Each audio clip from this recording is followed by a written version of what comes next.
Probably the most perennial challenge to any form of theism, especially Christian theism, is the problem of evil.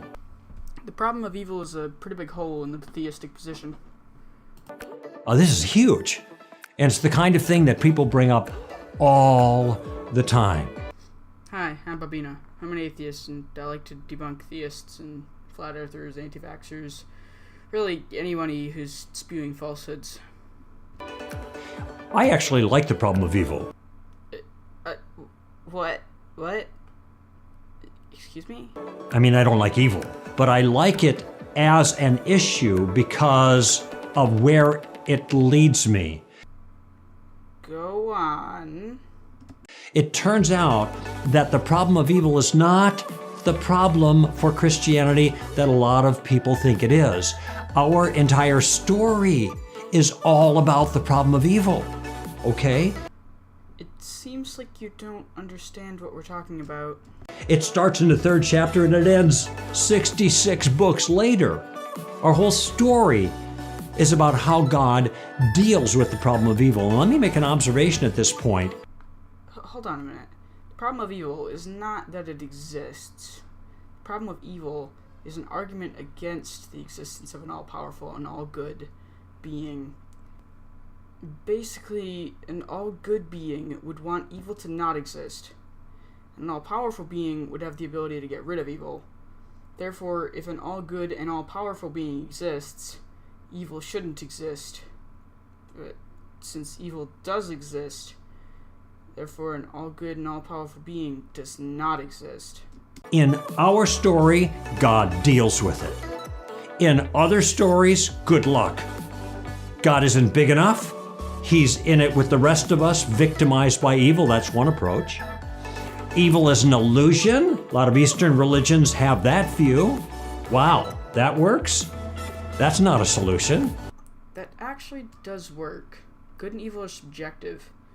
In some cultures, it's evil to eat beef or bacon, just as evil as murder or rape. Atheism? They can't even make sense of the problem of evil because in their story, it's in the beginning were the particles moving by natural forces, and that's the beginning and the end of it. That's it. You're not going to get any morality in that system. Correct. There's no one morality. Morality is decided by the society that you're in. And Darwinism isn't going to help you, okay? Because you can't get an objective moral principle to ground the problem of evil from reorganizing material stuff. It doesn't happen, okay? Exactly. Objective morals don't exist. So in our story, we take the problem of evil seriously, and God deals with it. He deals with it in 2 ways. First, he becomes a man in the person of Jesus of Nazareth to rescue human beings for their own guilt for contributing to the problem of evil. Let's face it, in our story, man started this problem. So man's responsible for this problem to the sovereign who made all things right to begin with, and then we messed it up. Oh, right, I forgot.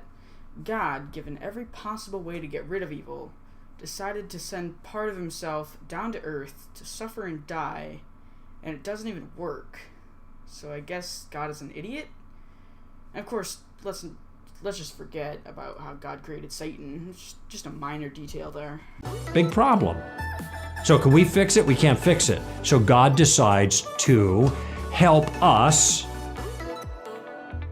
by taking the responsibility, or I should say the guilt, for our crimes against God on himself so that we can be forgiven, taking up residence inside of us so that the evil in our lives can get less and less and less as we grow in our friendship with him and in our personal holiness, sanctification. We become better people. So, all-powerful God, instead of getting rid of all evil, slowly reduces the amount of evil in our lives, but only if we're his friend. Yeah, I don't want to be friends with someone who created all suffering, but will slowly reduce it if I worship him. That's very, very messed up. This happens all the time. It's standard fare. Okay. And there's also a plan down the line, our story's not over yet. Down the line, there's a plan to restore goodness completely to the creation. But God's going to do it in a way that He is able to rescue a whole bunch of guilty people through forgiveness. And that's what's going on in this section of the story. And boy, am I glad that's the case. Your God is a narcissist. He'll eventually get rid of all evil, but only in a way that He can have more mindless worshippers. Even if Christianity is the truth and the God of the Bible exists, I would never worship Him. He doesn't deserve a thing.